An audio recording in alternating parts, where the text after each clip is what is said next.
are going to study the next important law, that is Gay-Lussac's law. Gay-Lussac's law. हमने पहले Boyle's law पढ़ा, फिर Charles law, और ये थर्ड लॉ है, उसका नाम है Gay-Lussac's लॉ. बॉयल्स लॉ में क्या बताया था, एक बार फिर रिवाइज करो. बॉयल्स लॉ में बताया था pressure is inversely proportional to the volume at constant, yes, at constant temperature. Next, और चार्ल्स लॉ में क्या बताया था, volume is directly proportional to the temperature at constant pressure. Okay, अभी Gay-Lussac's लॉ क्या बताता है? According to the Gay-Lussac's law, the pressure is directly proportional to temperature, okay, at constant. अभी कांस्टेंट क्या होगा बताओ? At constant volume. Okay, so this is our Gay-Lussac's law. मतलब जब भी प्रेशर बढ़ेगा तो टेम्परेचर बढ़ेगा, या फिर जब भी टेम्परेचर बढ़ेगा उतना प्रेशर बढ़ेगा. Okay, so according to the Gay-Lussac's law, pressure is directly proportional to the temperature. अभी मैं प्रोपोर्शनलिटी साइन हटाऊंगा तो क्या मिल जाएगा मुझे? P is equal to K into T. Again same relation, क्या होगा बताओ? सपोज मेरे पास अभी ये इक्वेशन में क्या होगा? P upon T is equal to constant. P upon T is equal to constant. Okay, suppose मेरे पास दो गैसेस है, हाँ, तो क्या करूंगा? सेम जैसे हमने चार्ल्स लॉ में किया, जब बॉयल्स लॉ में किया, वैसे ही. तो क्या होगा यहाँ पे? P1 upon T1 is equal to P2 upon T2, यही होगा. ठीक है, so this is our Gay-Lussac's law for the pressure is directly proportional to the temperature. Next law is the most important law, that is called as the Avogadro's law. Okay, Avogadro's law. According to the Avogadro's law, Avogadro law क्या बताता है? Volume is directly proportional to the number of moles. बहुत ही simple law है. जैसे जैसे volume बढ़ेगा वैसे वैसे नंबर ऑफ मोल्स भी बढ़ते जाएंगे. सपोज मैंने कंसीडर किया, ठीक है, मैंने एक कंटेनर लिया, देखो ये कंटेनर का वॉल्यूम 1 लीटर है, ठीक है, इसमें कुछ नंबर ऑफ मोल्स होंगे, ठीक है. अभी ये मैंने दूसरा कंटेनर लिया, इसका कंटेनर का वॉल्यूम बढ़ गया 2 लीटर, तो देखो इसमें नंबर ऑफ मोल्स ऑब्वियसली इससे ज्यादा होंगे, क्योंकि जैसे जैसे वॉल्यूम बढ़ जाएगा वैसे वैसे नंबर ऑफ मोल्स भी बढ़ते जाएंगे. बहुत सिंपल है. So according to the Avogadro's law, volume is directly proportional to the number of moles. Okay, so V is equal to K into N. ठीक है, तो अभी क्या मिलेगा? Again V upon N is equal to K. ठीक है, तो अभी क्या होगा? V1 upon N1 is equal to V2 upon N2. Same होगा यही, इसी तरह से. ठीक है, तो ये हमारा Gay-Lussac's लॉ, ये हमारा है Avogadro's लॉ. ठीक है, अभी देखो इस लॉ का हम इस्तेमाल करके एक इम्पोर्टेंट, बहुत ही मोस्ट इम्पोर्टेंट रिलेशन डिटरमाइन करने वाले हैं. उसका नाम है आइडियल गैस इक्वेशन. ठीक है, ओके, चलो देखते हैं ideal gas equation. Ideal gas equation वो क्या होता है देखेंगे अभी. ठीक है, हमें पता है कि pressure is inversely proportional to the volume according to the Boyle's law. तो अभी हम थोड़ा सा उल्टा करेंगे, लेफ्ट साइड पे वॉल्यूम लेंगे, तो क्या होगा? Volume is inversely proportional to the pressure. Okay, at constant temperature T. इसको मैं बोलूंगा equation 1. According to the Charles law क्या होगा? Volume is directly proportional to the temperature at constant क्या होगा? प्रेशर होगा. ठीक है, this is equation 2. Okay, again Avogadro's law जो लास्ट में हमने देखा था, volume is directly proportional to the number of moles. ठीक है, at constant temperature and pressure. ठीक है, दिस इज इक्वेशन 3. ये हमारा Boyle's law statement, Boyle's law. ये हमारा चार्ल्स लॉ, ये हमारा Avogadro's लॉ.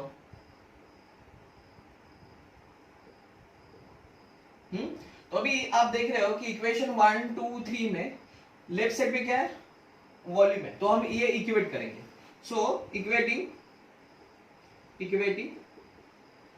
Equation 1, 2 and 3. ठीक है, तो क्या होगा? देखो वॉल्यूम इज प्रोपोर्शनल टू, हाँ, न्यूमरेटर पे कौन है? Temperature and number of moles. So N into T और डिनोमिनेटर पे कौन है, प्रेशर। ओके ठीक है, तो अभी क्या करेंगे, इसका proportionality constant, so V is equal to, हम प्रोपोर्शनैलिटी कांस्टेंट लेंगे R which is called as the real gas constant. Okay, so R n T upon P, समझ में आ रहा है, ये R is the real gas constant. Okay, मैं लिखता हूं यहां पे R is the gas constant, gas constant. ठीक है, तभी क्या करूंगा, ये P इधर लूंगा, तो क्या होगा, PV is equal to nRT. This is called as the ideal gas equation.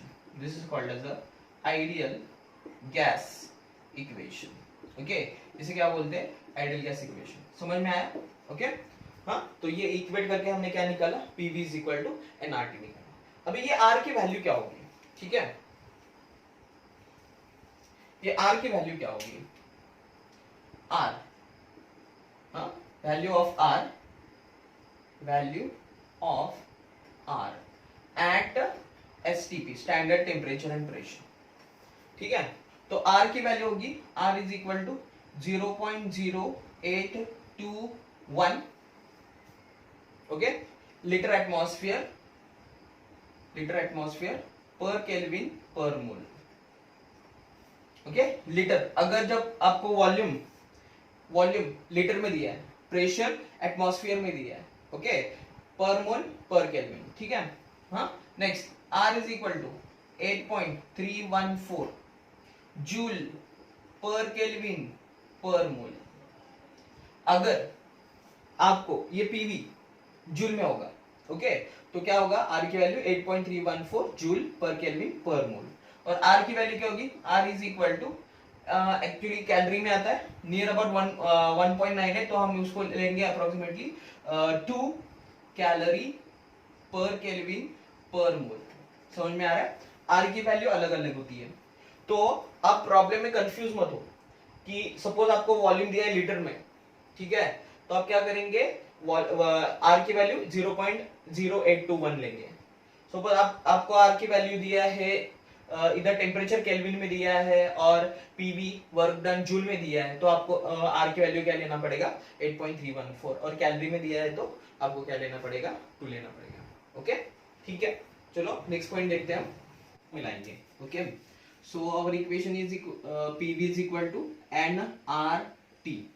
Okay, so what is n, n is the number of moles, कैसे निकालते हैं, given mass upon molecular mass, small m is the given mass and capital M is the molecular mass. ठीक है, तो अभी ये n की value मैं इस इक्वेशन में पुट आउट करूंगा, सो क्या मिलेगा, PV is equal to small m upon capital M, okay, then R into T। अभी क्या करूंगा मैं, ये मास को, जो मोलार मास है, ये इधर लूंगा और ये वॉल्यूम इधर लूंगा। ओके, तो क्या मिलेगा मुझे, PM is equal to small m upon V into R into T। अभी मास अपॉन वॉल्यूम क्या होता है, मास अपॉन वॉल्यूम क्या होता है, density. Okay, so mass upon volume is the density, तो क्या मिलेगा equation, PM is equal to DRT। मतलब सपोज आपको डेंसिटी दी गई है, मास एंड वॉल्यूम नहीं दी, मास एंड वॉल्यूम नहीं दिया है, डेंसिटी है, तो आप ये इक्वेशन यूज कर सकते हो।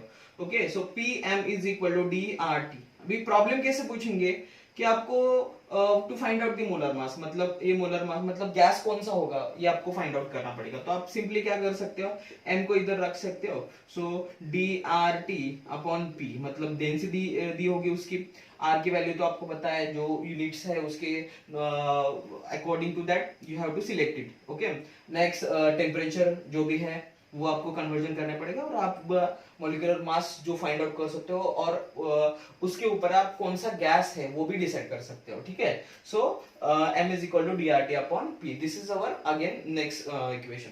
नेक्स्ट हम देखेंगे Dalton's law, Dalton's law of partial pressures, partial pressures, Dalton's law of partial pressures। Okay, अभी डाल्टन्स ने क्या बताया, डाल्टन ने क्या बताया, डाल्टन ने बताया if 2 or more non-reactive, two or more non-reactive gases, देखो ये बहुत इंपॉर्टेंट है, two or more non reactive gases, okay, हाँ, taken in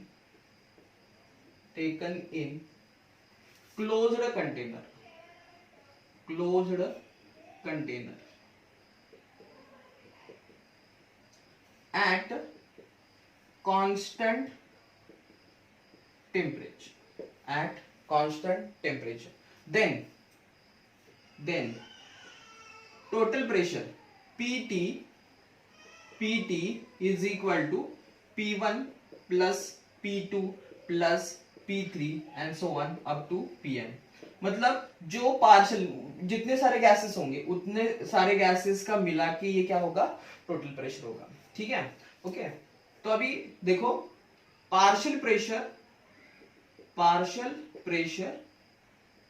of any gas or any component P1 is equal to X1 into P total.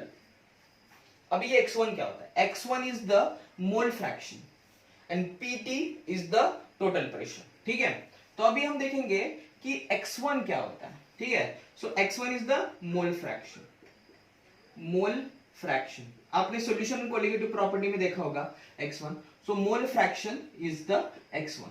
तो अभी ये कैसे निकालते हैं, X1 is the N1 upon, मतलब number of moles of that particular solute or that particular gas upon total number of moles, N1 upon N2, N1 upon N1 plus N2 plus N3 and up to so on, okay, ठीक है। This is our N mole fraction X1, that is N1 upon N total लिख सकता हूं मैं, मतलब ये जो है ये टोटल है ना, सो N1 upon N total, समझ में आ रहा है, ओके। सो देखो अभी ये अकॉर्डिंग टू दैट, देखो अभी मेरे पास इक्वेशन क्या है, PV is equal to nRT, तो मैंने क्या बताया अभी, प्रेशर, ओके, वॉल्यूम मैंने क्लोज कंटेनर बोला है तो वॉल्यूम क्या होगा, कांस्टेंट होगा, R ऑलरेडी कांस्टेंट है, एट कांस्टेंट टेम्परेचर बोला है, मतलब मुझे इक्वेशन क्या मिलेगा, P is directly proportional to the number of moles, बराबर, P is directly proportional to number of moles, okay. तो अभी क्या होगा, P अपॉन N, मतलब अभी मैं यहाँ पे क्या लूंगा, P total upon N total, okay. और गैसेस सपोज, तो मैं क्या करूंगा, P total upon N total is equal to P1 upon N1 is equal to P1 upon N1। देखो हमें ये इक्वेशन ये निकालना है, ये इक्वेशन कैसे आया मैं ये बता रहा हूं आपको, ठीक है। So partial pressure P1 is equal, this is according to the Dalton's law, partial pressure P1 is equal to X1 into P total, ठीक है। तो ये कैसा आया मैं बता रहा हूँ, तो आइडियल गैस इक्वेशन क्या है, PV is equal to nRT, और इसने क्या बोला है कि क्लोज कंटेनर में, तो कंटेनर क्लोज होगा तो वॉल्यूम भी कांस्टेंट होगा और R की वैल्यू क्या होगी, कांस्टेंट, ओके। टेम्परेचर भी यहाँ पे मैंने बताया कांस्टेंट है, तो P directly proportional number of moles, ये प्रोपोर्शनलिटी साइन डाल के हम क्या करेंगे यहाँ पे P upon N, so P total upon N total is equal to P1 upon N1। तो अभी क्या करेंगे, P1 लेंगे हम, P1 मतलब क्या होता है, partial pressure, so partial pressure P1, partial pressure P1 is equal to, ये इधर लेंगे तो ये किधर आएगा, ये क्रॉस होगा, सो N1 into P total upon N total, okay.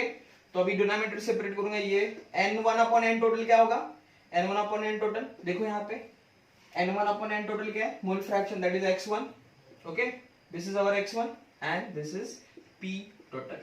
सो पार्शियल प्रेशर, ये हमारा इक्वेशन आ गया, partial pressure it is the product of mole fraction of that component into total pressure, समझ में आया।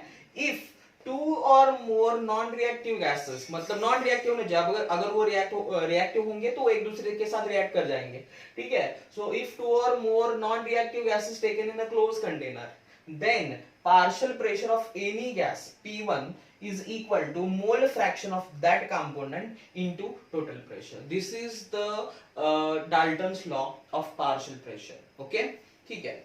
नेक्स्ट एक लॉ है, उसका नाम है अमेगाट्स लॉ। अमेगाट्स लॉ